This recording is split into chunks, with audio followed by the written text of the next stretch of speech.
so much of the Tesla origin story was that its technology was great. It was a great product, but they've made some tweaks that, on specific models, I think it's Model X and S after a certain year, and then refresh Model 3, that actually have not gone down well with the Tesla owners.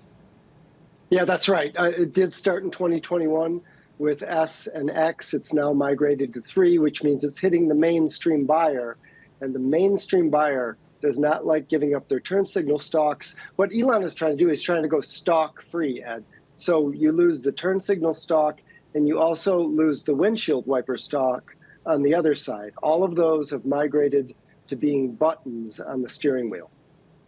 So as regular viewers of Bloomberg Technology know, I have a Model Y, which I pay for myself, but it has the stalks. The one thing I'd observe is like the screen in the middle. There are no dials or buttons on the dash. I spend a lot of time looking at the screen and reading the JD report. I think that was a big point that many of the respondents made as well.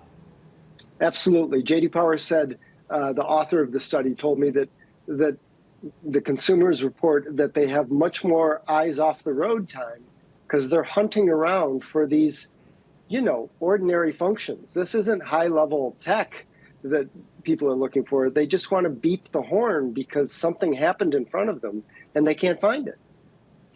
We won't get into the whole idea about the future of Tesla and full self-driving, where, to Elon Musk's mind, you won't need to pay attention anyway. But you've covered this industry for such a long time. You've written brilliant pieces at the product level. How impactful are these JD reports? Like, does the average consumer pick it up and go, well, this will inform whether or not I get a Tesla?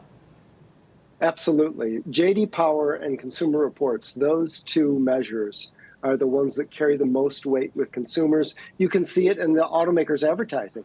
They'll run the JD Power seal if they're one of the preferred brands. And Tesla has always been the highest ranked EV. Now all the other EVs, Rivian, the legacy automakers, they've all caught up with Tesla, primarily because of these rudimentary functions that have been put on the steering wheel and taken away from their usual locations.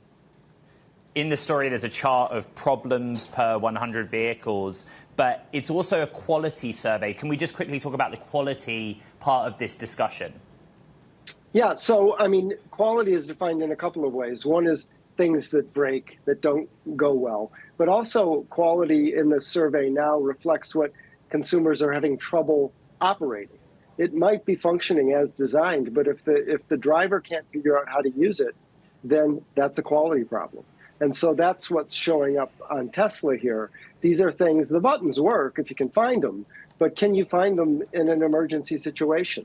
And others have pointed out, if you're in a roundabout, the way the turn signals work now is there's a couple of directional arrows on the steering wheel. If you're in a roundabout and you're in the middle of it, your steering wheel's upside down and you don't know which arrow to push.